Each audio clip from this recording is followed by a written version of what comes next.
Bueno, nos metemos en otros temas de actualidad y otros temas que también llaman la atención, porque vean ustedes, un nuevo informe de la FAO advierte que América Latina y el Caribe es la zona del mundo que tiene el costo más alto para acceder a una dieta saludable. ¿Cuál es la situación de Uruguay? ¿Cómo se están valorando los planes que se están diseñando por estas horas por parte del gobierno? Todo esto lo vamos a hablar con el ingeniero agrónomo y doctor en sociología, Gonzalo Kmeid, asistente representante del programa y oficial a cargo de FAO en Uruguay. Bienvenido. ¿Qué tal? No sé si dije bien su apellido. Sí, es Kmeid. Bien, Kmeid. Bueno, elaboraron un informe que uno lo lee y la verdad que se le estruja un poco el corazón, ¿no? Porque América Latina y el Caribe, Uruguay quizá en menor medida, usted nos va a dar los detalles, es la zona del mundo con mayor pobreza, pero también con mayores dificultades, o sea, con la dieta saludable más cara con respecto a otras regiones. Sí, lamentablemente es así. ¿Qué pasa? Somos los productores de comida del mundo. Somos productores de alimentos, sin embargo, tenemos estas cifras paradojales y que no es un hecho nuevo, es un hecho que se repite desde que existe el panorama. El panorama recoge informaciones de muchas fuentes y es no solamente un esfuerzo de FAO como tal, también participan agencias basadas en Roma como el FIDA, el Fondo Internacional para el Desarrollo Agrícola, también participa el Programa Mundial de Alimentos y también la OPS-OMS, la Organización Panamericana de la Salud, Organización Mundial de la Salud y UNICEF. Y para las 5 agencias hay información relevante. La dieta asequible es una de ellas y lo que tú dices es exactamente eso. Hay 131 millones más de personas que en América Latina, perdón, más no, 131 millones de personas que no acceden a una dieta saludable, o sea, la dieta no les es asequible. No la pueden pagar. Un tema es qué es una dieta saludable, cómo se conforma y cómo se hace un relevamiento estandarizado para conocerlo a lo largo de todos los países de América Latina y el Caribe. Ahora, ¿dónde está el problema? ¿En eso? ¿En saber que es una dieta saludable? No. ¿Está en el acceso que tenemos? ¿En la falta de protocolos y organización para poder acceder? Pienso, por ejemplo, en Redalco acá, que recoge tal vez esos productores que van a tirar alguna fruta, las terminan distribuyendo por lugares donde hay más carencias. ¿Qué es lo que nos falta? Más allá que Uruguay está mejor posicionado, ¿no? Pero... Sí, como región nos faltan muchas de esas cosas que tú nombras, Maggie, en el sentido, nos falta institucionalidad, nos falta tejido público, nos faltan instituciones locales y nos falta también sociedad civil que trabaje en tratando de solucionar ese sentido. Hay tendencias generales que son muy difíciles de solucionar desde un país individualmente considerado.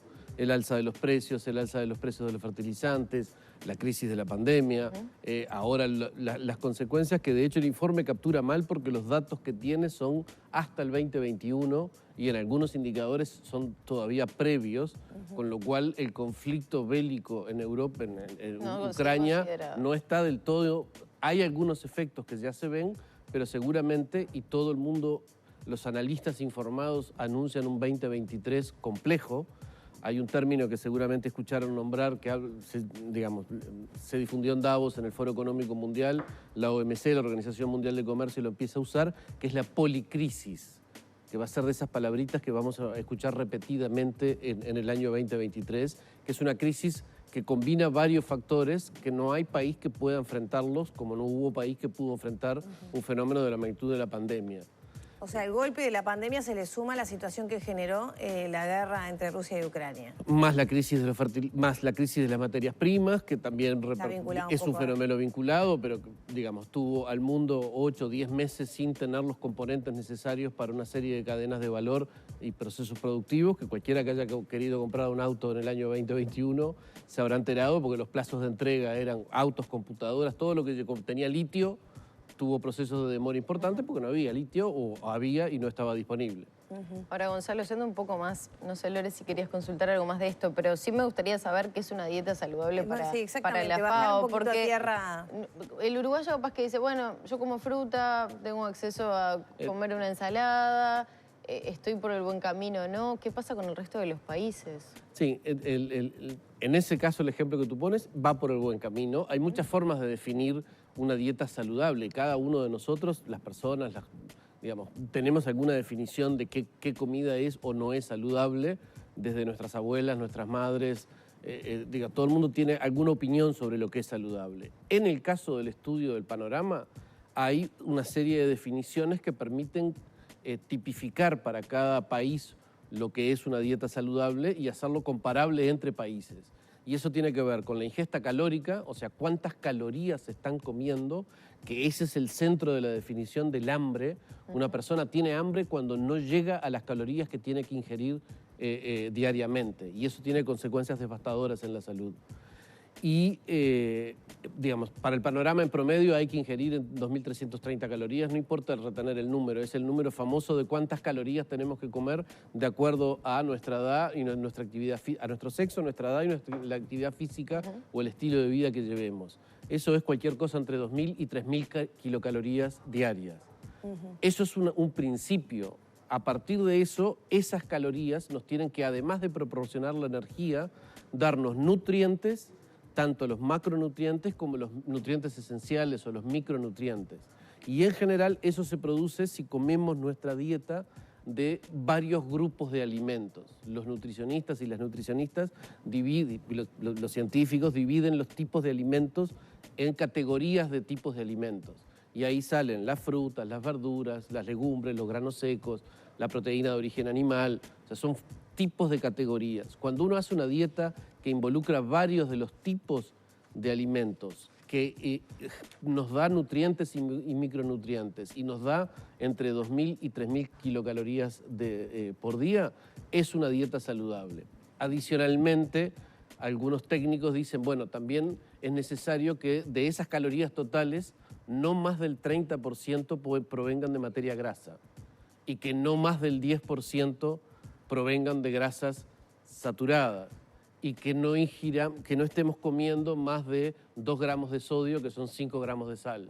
Y así puede haber más especificaciones. Si uno va al nutricionista o al médico y le pregunta, o a la nutricionista o a la médica y le pregunta cómo debo comer, seguramente prescribe un amplio abanico de medidas que atienden a esa definición. Y acá hay dos cuestiones, las posibilidades de las familias de pagar por esos alimentos y acceder a ellos, o sea, que estén disponibles y los puedan comprar, y además, bueno, justamente la educación, ¿no?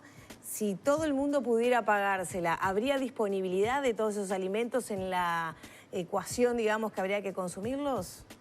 Depende de los países, digamos, por poner el ejemplo más extremo, y un país que tira los números muy abajo cuando uno mira el Caribe, es Haití. Haití es el país más problemático de toda la región de América Latina y el Caribe. ¿Por qué? Porque ahí no hay disponibilidad de alimentos y porque además no hay manera de pagarlos. O sea, los dos factores están combinados de la misma manera y si los números de América Latina o del Caribe son desoladores, los de Haití son muchísimo peores. Es un país en emergencia humanitaria, es un país que tiene problemas de toda índole y bueno, eso se refleja en la forma que se alimenta su población. Voy a hacer una pregunta que puede sonar un poco básica, pero ¿hay voluntad política de afrontar esta situación? Pienso a nivel continental, a nivel América Latina y el Caribe. ¿Hay voluntades de colaboración entre estados? Digamos, porque si Haití tiene todos déjame esos contestarte problemas. primero con una constatación. A ver. Los estados se comprometieron en el 2015 en la Asamblea de Naciones Unidas, los países fueron los que firmaron los Objetivos de Desarrollo Sostenible. Los Objetivos de Desarrollo Sostenible son 17 objetivos que del 2015 al 2030, 193 países dijeron vamos a trabajar para llegar a este objetivo. Uno de ellos, el número 2, es erradicar el hambre. Se llama hambre cero en el lenguaje coloquial. De ese momento en que los países se comprometieron a erradicar el hambre, a tomar acciones para mejorar las condiciones en las que se alimenta la población mundial, de ahí hasta ahora los números de hambre en el mundo empeoraron. O sea, si hay o no voluntad política, es una discusión larga y probablemente muy cargada normativamente. Claro, yo no hablo Lo que no ha habido es éxito, partidaria, sino de políticas como Estado, cada uno de los países, bueno, colaboramos de esta manera, proporcionamos estos alimentos. Sí, ha habido, y de hecho el panorama tiene la publicación en sí tiene dos partes. Uno que analiza con mucha información y muchos datos sobre la situación alimentaria y nutricional, y una segunda que presenta algunos ejemplos de políticas que apuntan a mejorar la situación alimentaria. Sí, como por ejemplo subsidiar alimentos nutritivos. Subsidios de alimentos nutritivos, u otra cosa que hacía lo que decía Maggie en términos de la dieta, el generar medidas regulatorias contra cierto tipo de alimentos que se conoce que son perjudiciales para la dieta. Por ejemplo, el octógono. Los Eso mismo, ultraprocesados. acá, por ejemplo, en Uruguay tenemos el octógono. Por ejemplo, Uruguay es un país que tiene una regulación en términos de octógonos y que a partir de este año, a nivel de educación media, las dietas que se comercialicen en las instituciones educativas son aquellas aprobadas por el Ministerio de Salud Pública. Eso es una medida de rendición de cuentas que no sé cuándo... ¿Eso tiene un efecto real en el consumo? Porque después voy al supermercado, con 15 pesos me compro un paquete de galletitas súper rico, que no me aporta nada, pero están buenísimas, y con 15 pesos apenas si me compro una manzana, con suerte cuando están baratas. Sí, eso tiene un efecto y es a largo plazo, porque el efecto que tiene es cultural y es sobre los hábitos de las personas. Y cualquiera que tenga niños pequeños y que hayan sido escolarizados y que hayan tenido educación en cualquier tipo de escuela, pública o privada, seguro que los niños conocen más de alimentos mucho mejores que sus familias de origen. Porque ya está, porque tenemos un programa de alimentación escolar en educación primaria, porque hay elementos de información, porque están los octógonos y porque... digamos, se conocen esas cosas. Ahora, hay una cultura que nos rodea y entonces hay que tener tiempo para cocinar y no recurrir a procesados o ultraprocesados. ¿Habría que regular la intermediación también? El otro día hicimos una nota de la afectación que está teniendo la sequía en los pescadores, sobre todo de las orillas del Río de la Plata, la zona de San José, y ganan 60 pesos por kilo de pescado que venden. Uno lo compra a 400 y pico en el supermercado. ¿Qué pasa? O más. El que arriesgó la vida, ¿no? Y además ahora le cuesta más caro justamente por la situación de sequía.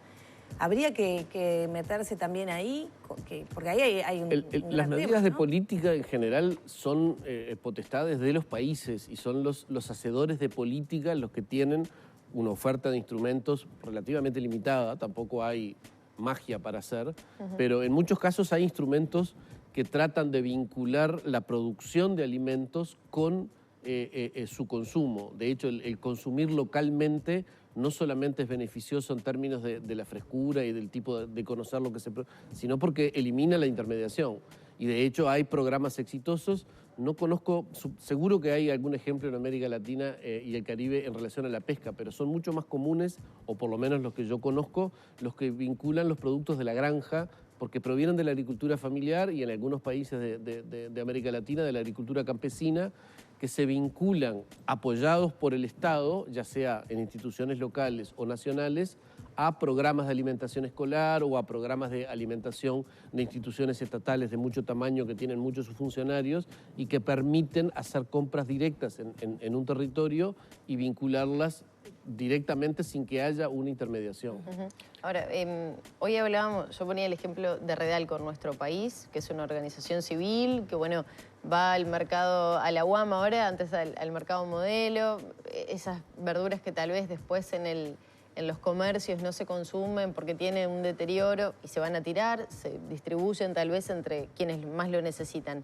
¿Qué pasa con el desperdicio de comida que hay a nivel de los países? Uruguay tiene récord prácticamente también. ¿Qué pasa? Sí, también es un problema y es un problema que impacta en la alimentación. Y de hecho es un fenómeno que ha... El fenómeno, si es por las estadísticas de FAO, el fenómeno del hambre como tal, o sea, la carencia en la ingesta de calorías que hace que una persona tenga consecuencias muy severas sobre su estado de salud, eso se monitorea desde la década del 70, por decir algo. Más tardíamente se empieza a monitorear otro tema que es lo que llamamos inseguridad alimentaria, que tiene que ver con el acceso a los alimentos y la percepción que tienen las personas del riesgo de acceder o no a los alimentos.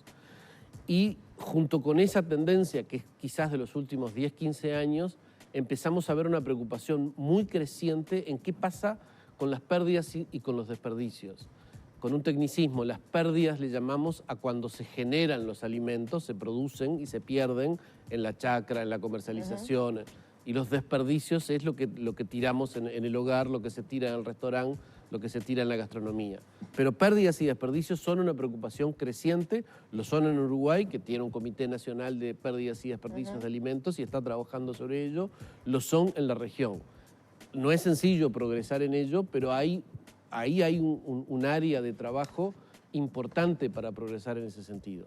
Redalco es un buen ejemplo de sociedad civil trabajando con una organización estatal que tiene gobernanza mixta, además, porque la UAM está integrada por el Gobierno Nacional y por la Intendencia de Montevideo, y que es una institución importante en términos de el papel que pueda jugar en términos de comercialización de frutas y hortalizas y en términos de precios, flujos de hacia dónde va y de dónde vienen las frutas y las hortalizas que consumimos.